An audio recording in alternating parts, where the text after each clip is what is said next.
अब तक ये खबर आप सभी तक पहुंच गई होगी कि रतन टाटा जी का निधन हो गया है। इस वीडियो में हम उनके कुछ अनसुने किस्सों के बारे में जानेंगे कि किस तरीके से एक भीगते हुए परिवार को देखकर उनके मन में ये ख्याल आया कि क्यों ना एक सस्ती सी कार बनाई जाए जो बहुत ही ज्यादा अफोर्डेबल हो, हर कोई वो कार खरीद सके, और उन्होंने टाटा नैनो बना दी।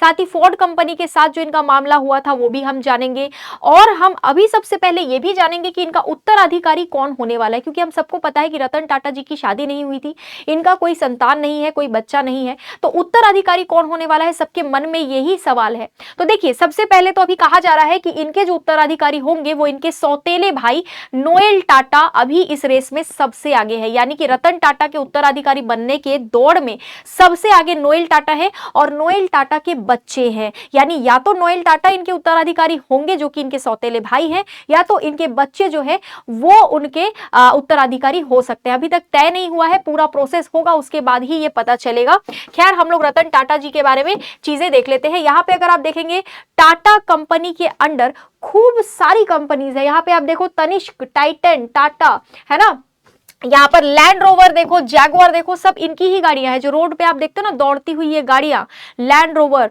उसके बाद जैगुआर, ये सब इनकी ही कंपनी की गाड़ियां हैं। इन गाड़ियों का भी किस्सा मैं अभी आपको बताऊंगी।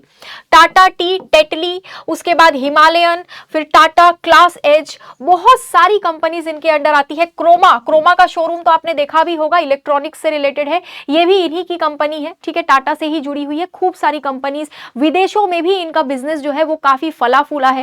अब हम देखते हैं इनके जन्म के बारे में। तो 1937 में 28 दिसंबर के दिन इनका जन्म हुआ था, इनका बर्थ हुआ था, और 2024 में हाल ही में देखा हमने 9 अक्टूबर को इनका निधन हो गया। इनको सम्मान ऑलरेडी पद्म विभूषण और पद्म भूषण मिल चुका है, लेकिन इनको अभी भारत रत्न देने की मांग उठ रही है। जनता चाहती है कि इनको भारत रत्न मिलना चाहिए, और हम भी चाहते हैं। ठीक है, क्योंकि ये उस लायक है कि इनको भारत रत्न दिया ही जाना चाहिए। शिक्षा की बात करें तो हार्वर्ड बिजनेस स्कूल से मैनेजमेंट की पढ़ाई इन्होंने करी थी।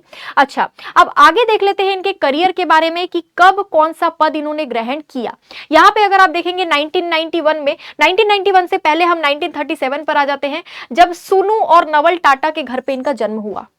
माता पिता के नाम है ना, नवल टाटा और सुनु टाटा, जिनके घर पे इनका जन्म हुआ। उसके बाद 1955 में 17 साल की उम्र में कॉर्नेल यूनिवर्सिटी न्यूयॉर्क में ये गए। 1962 में बतौर असिस्टेंट टाटा इंडस्ट्रीज इन्होंने पहली बार ज्वाइन कर ली। बतौर असिस्टेंट उस टाइम पे इन्होंने ज्वाइन किया था, काफी कम उम्र थी। ठीक है, 1963 में ट्रेनिंग के लिए आयरन और स्टील कंपनी इन्होंने ज्वाइन कर ली।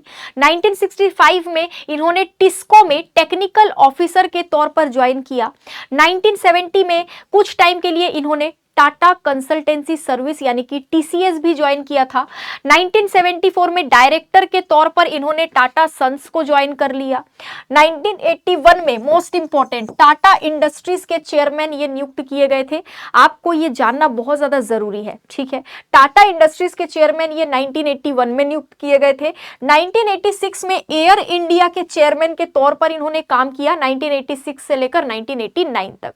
उसके बाद 1991 में जेआरडी टाटा से टाटा ट्रस्ट और टाटा सन्स के अध्यक्ष का पोस्ट इन्होंने टेक ओवर कर लिया था।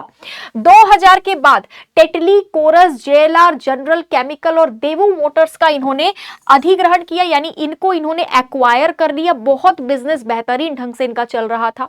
2008 में सबसे छोटी और सबसे सस्ती कार इन्होंने लॉन्च कर दी। मैंने बताया था ना, इसका भी एक कहानी है। एक फैमिली भीग रही थी, उनको भीगते हुए देखकर इनके मन में विचार आ गया था, और इन्होंने जो है ये सस्ती सी कार, नैनो कार लॉन्च कर दी, जो आज भी मार्केट में आपको देखने को मिलेगा।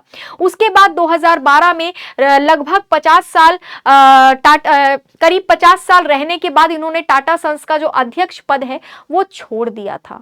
अब वो कहने लगे थे कि बस अब हो गया, काफी साल हो गए, अब मैं इस अध्यक्ष पद को छोड़ता हूं। 9 अक्टूबर 2024 को उनका निधन हो गया। अब यहां पे आप देखोगे फोर्ड को रतन टाटा ने सबक कैसे सिखाया। फोर्ड कंपनी जो है वो इंडिया की कंपनी नहीं है, फॉरेन की कंपनी है। ठीक है ना, अब यहां पे आप एक एक कर कर पढ़ो। बात 1998 की है। हुआ क्या था कि टाटा मोटर्स ने भारत में टाटा इंडिका नाम की गाड़ी लॉन्च की थी। आपने भी देखा होगा टाटा इंडिका नाम की गाड़ी, लेकिन वो बहुत ज्यादा चल नहीं पाई, लोगों ने ज्यादा इंटरेस्ट नहीं दिखाया उस गाड़ी को लेकर। ठीक है, रतन टाटा का ड्रीम प्रोजेक्ट था, बहुत मन से उन्होंने ये टाटा इंडिका गाड़ी लॉन्च करी थी, लेकिन उतना सफल यहां पर वो रहा नहीं, इसलिए कंपनी बहुत ज्यादा घाटे में चली गई। और जब कंपनी घाटे में गई तो टाटा मोटर्स ने 1 साल के अंदर अपने कार कारोबार को पूरी तरीके से बेचने का फैसला कर लिया। रतन टाटा ने कार कारोबार को बेचने का फैसला कर लिया। 1999 में टाटा अमेरिका की बड़ी कार कंपनी फोर्ड के साथ डील करने सोच रहे थे। मतलब फोर्ड कंपनी जो है अमेरिका की गाड़ियों की कंपनी है, इनको बेचनी थी अपनी हिस्सेदारी टाटा को, और वो सोच रहे थे चलो यार फोर्ड कंपनी के साथ में डील कर लेते हैं, ठीक है। अब फोर्ड के चेयरमैन की बात आती है। फोर्ड के जो चेयरमैन थे उनका नाम था बिल फोर्ड। इनके साथ रतन टाटा जी की मीटिंग फिक्स हुई, और उस मीटिंग में जो कुछ भी हुआ उसके बाद आप देखोगे कि चीजें कैसे बदल गई।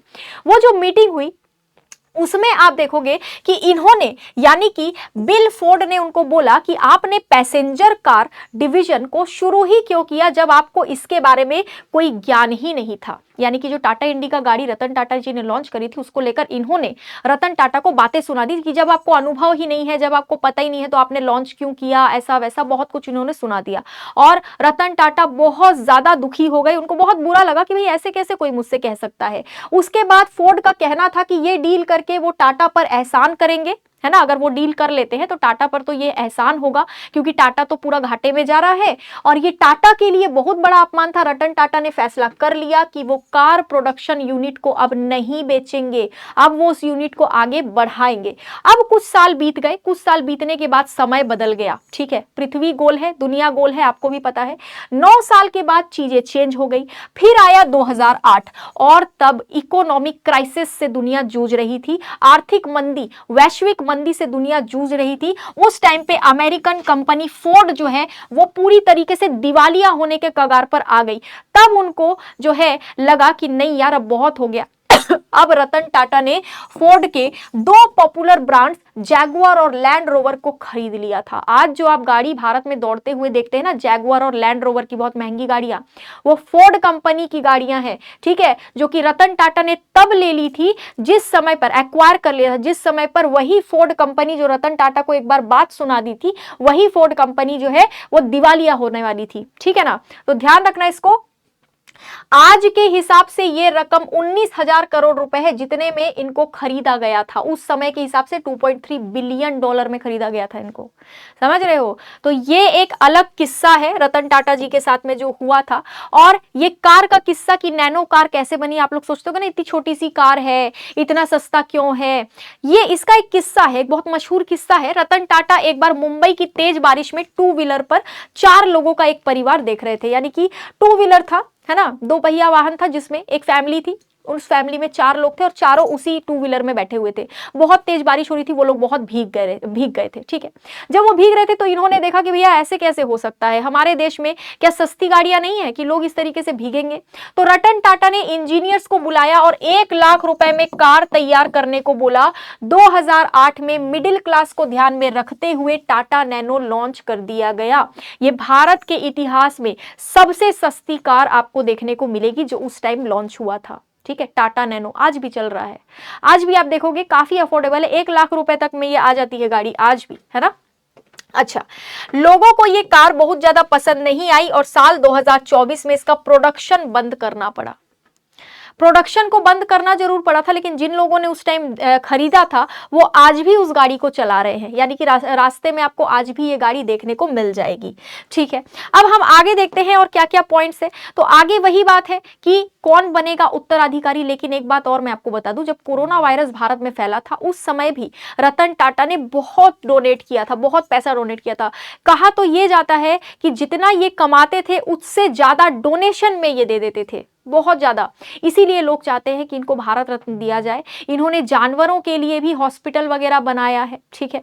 ताज होटल अगर आप जाएंगे, टाटा कंपनी का ही है ताज होटल, मुंबई में आप जाएंगे तो वहां पर भी किसी भी डॉग को भगाने का आदेश नहीं है। यानी कि अगर कोई डॉग आ रहा है स्ट्रीट डॉग ताज होटल के पास में प्रेमाइसिस में, तो उसको आप भगा नहीं सकते हैं, ये इनका आदेश था। जानवरों से भी बहुत लगाव था, गाड़ियों का बहुत शौक था, किताबें पढ़ने का बहुत शौक था, लोगों की सक्सेस स्टोरीज बहुत पढ़ा करते थे, बहुत अच्छे इंसान थे। इनका निधन हो गया है तो इनके बारे में जितनी हो सके जानकारी आपको इकट्ठा करना बहुत ज्यादा जरूरी है, क्योंकि काफी जाने माने हस्ती थे और हो सकता है आगे चल के इनको भारत रत्न भी दिया जाए। आज के लिए इतना ही, आगे कोई भी अपडेट आएगा तो वो भी डिस्कस करेंगे। Thank you so much.